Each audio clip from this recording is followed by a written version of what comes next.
മമ്മൂട്ടിയുടെ പ്രമരം ഞാൻ വന്ന് കണ്ടിരുന്നു. എനിക്ക് അതിനേക്കാളും കുറച്ചുകൂടെ നല്ലൊരു ത്രില്ലറായിട്ടാണ് അതിൻ്റെ സോങ്ങും എല്ലാം ഇഷ്ടപ്പെട്ടത്. എല്ലാം ക്യാമറയും എല്ലാം സൂപ്പറായിട്ടുണ്ട്. വളരെ നല്ലൊരു ഫിലിമായിട്ട് തോന്നുന്നു. അഭിനയം മോക്ഷയും എല്ലാവരും, സുധീഷ്, ഇവരെല്ലാവരും നന്നായിട്ടുണ്ട്. കുറേ നല്ല ഇതാണ്. ഫോട്ടോഗ്രാഫിയും എല്ലാം, കൊറിയോഗ്രാഫിയും എല്ലാം വളരെ നല്ലതാണ്. പടം നല്ലൊരു ഡ്രാമ ഹൊറർ ത്രില്ലിംഗ് മൂവിയാണ്. കള്ളൻ ഫഹദ് എന്ന സിനിമയ്ക്ക് ശേഷം ഭഗവതി മോക്ഷാദേവി മെയിൻ റോളായിട്ട് അഭിനയിക്കുന്ന ഒരു മൂവിയാണ്. ഇതിനു വേണ്ടിയിട്ട് ഈ സിനിമയിലെ എല്ലാ ആർട്ടിസ്റ്റിലും നല്ല ഹാർഡ് വർക്ക് ചെയ്തിട്ടുണ്ട്, നല്ല ഡെഡിക്കേഷൻ ചെയ്തിട്ടുണ്ട്. മെയിനായിട്ട് എടുത്തു പറയേണ്ട മോക്ഷാദേവി പെർഫോമൻസും എല്ലാം. എന്ന് വെച്ചാൽ കള്ളൻ ഫഹദ് എന്ന സിനിമയ്ക്ക് ശേഷം നമ്മൾ ഒരു ഡിവൈൻ ഫാൻറ്റസിയിലോട്ട് കൊണ്ടുപോകുന്നൊരു ഫീൽ ഗുഡ് മൂവിയാണ്. പേടിക്കാനൊക്കെ എന്ന് വെച്ചാൽ നമുക്ക് ചില സമയത്തൊക്കെ പേടിക്കാനൊക്കെ ഉണ്ട്. ഒരു സീൻസ്. പിന്നെ മെയിനായിട്ടെന്ന് വെച്ചാൽ ഈ ചിത്തിനിക്കെന്താ സംഭവിച്ചാൽ അങ്ങനെയൊക്കെയാണ് കഥ പോകുന്നത്. നല്ല ത്രില്ലിംഗ് മൂവിയാണ്. പിന്നെ ഇതിൽ എന്ന് പറയാനുള്ളതെന്ന് വെച്ചാൽ ദൈവികമായിട്ടുള്ള ഒരു ഇതും കൂടെ ചേർത്താണ് ഈശ്വർ വിജയൻ സാർ എടുത്തേക്കുന്നത്. ഇപ്പോൾ സോങ്സും കാര്യങ്ങളൊക്കെ തിയേറ്റർ സ്പെൻസാണ്. എല്ലാം BGM ഇപ്പം ബാക്ക്ഗ്രൗണ്ട് ആയാലും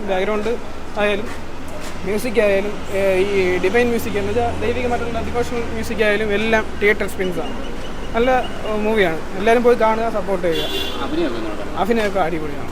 അഭിനയമൊക്കെ എല്ലാവരും പിന്നെ മോക്ഷാദേവിയുടെ അഭിനയം പറയാതിരിക്കാൻ വയ്യ. പുള്ളിക്കാരിന് വേണ്ടി ഒരു ഫൈറ്റ് സീനൊക്കെ ഉണ്ട് പുള്ളിക്കാരിയുടെ. ഒരു ഫൈറ്റ് സീനും ഒരു ഡാൻസും എല്ലാം തിയേറ്റർ എക്സ്പീരിയൻസാണ്. എല്ലാവരും തിയേറ്റർ തന്നെ പോയി കാണുക. മോക്ഷാദേവിയുടെ ഫാനാണ്. മോക്ഷാദേവിയുടെ ഫാനാണ്. ഞാൻ പുള്ളിക്കാരിയെ ദൈവത്തെ പോലെയാണ് കാണുന്നത്. ദൈവത്തെ പോലെയാണ് ആരാധിക്കുന്നത്. ദേവിയായിട്ടാണ് ഞാൻ കാണുന്നത്. പുള്ളിക്കാരി ആദ്യമായിട്ട് കള്ളൻ ഫഹദ് എന്ന സിനിമയിൽ വന്ന സമയത്ത് തൊട്ട് പുള്ളിക്കാരി എനിക്കറിയാം. അങ്ങനെ പുള്ളിക്കാരി രണ്ട് മൂന്ന് തവണ കണ്ടിട്ടുണ്ട്. പിന്നെ കണ്ടിട്ടുണ്ട്, മീറ്റ് ചെയ്തിട്ടുണ്ട്, ഫോട്ടോ എടുത്തിട്ടുണ്ട്. പുള്ളിക്കാരി ആൾ ഫ്രണ്ട്ലിയാണ്, പാവമാണ്. അപ്പോൾ എല്ലാവരും പുള്ളിക്കാരിയെ സപ്പോർട്ട് ചെയ്യുക. എല്ലാവരും സപ്പോർട്ടും വേണം.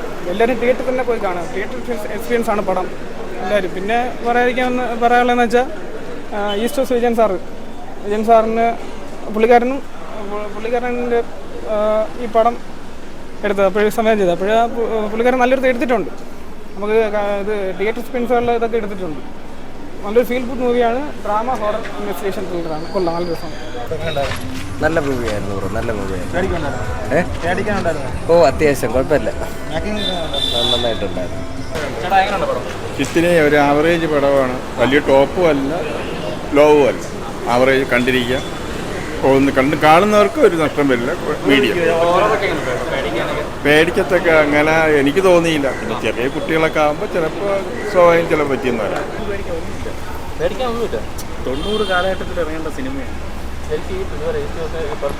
ഒരു ആൽബം എന്നൊക്കെ പറയാം. അതൊരു പാട്ട് മാത്രമേ ഉള്ളൂ. പാട്ട് നമ്മൾ പഴയ ആൽബത്തിലെ പാട്ട് കേൾക്കുമ്പോൾ പോരാ. കോമഡി പോലും ഇല്ല. നേരത്തെ കോമഡി പോലും ഇല്ല. ഒരു കോമഡിയോ ഹൊററോ അങ്ങനെ പേടിക്കാനായിട്ടൊന്നും. അത്യാവശ്യം പേടിക്കാറുണ്ട്. അത്യാവശ്യം സെന്റിമെന്റലായിട്ടുള്ള കാര്യങ്ങളൊക്കെ ഉണ്ട്. നല്ല പടം, കൊള്ളാം, സൂപ്പർ പടം. എല്ലാവരും പോയി കാണണം കേട്ടോ. നന്നായിട്ടുണ്ട്, നല്ലൊരു പടം. ഈസ്റ്റ് കോസ്റ്റ് വിജയൻ സാറ് ഇതിനു മുമ്പും ഒരുപാട് പടം ഡയറക്റ്റ് ചെയ്തിട്ടുണ്ട്, എല്ലാം കണ്ടിട്ടുണ്ട്. അത് നല്ലൊരു പടം, വ്യത്യസ്ത രീതിയിൽ എടുത്തിട്ടുണ്ട്. അമിത് ചക്കാരൊക്കെ, ജോണി ആന്റണി സാറ്, സുധീഷ്, എല്ലാവരും വളരെ നല്ല അഭിനയം കാഴ്ചവെച്ചിട്ടുണ്ട്. നല്ലൊരു പ്രേത സ്റ്റോറിയാണ്. സാധാരണ പ്രേത സ്റ്റോറിയിൽ നിന്നും വളരെ വ്യത്യസ്തമായ രീതിയിൽ എടുത്തിട്ടുണ്ട്. കൊള്ളാം, എല്ലാവർക്കും ഇഷ്ടപ്പെടുന്ന രീതിയിലാണ് പടം. എല്ലാവരും നന്നായിട്ട് ആക്ട് ചെയ്തു. ഉണ്ട്, നന്നായിട്ട് കിട്ടുന്നുണ്ട്. നല്ല ഫിലിമാണ്, നല്ല ഇഷ്ടപ്പെട്ടു.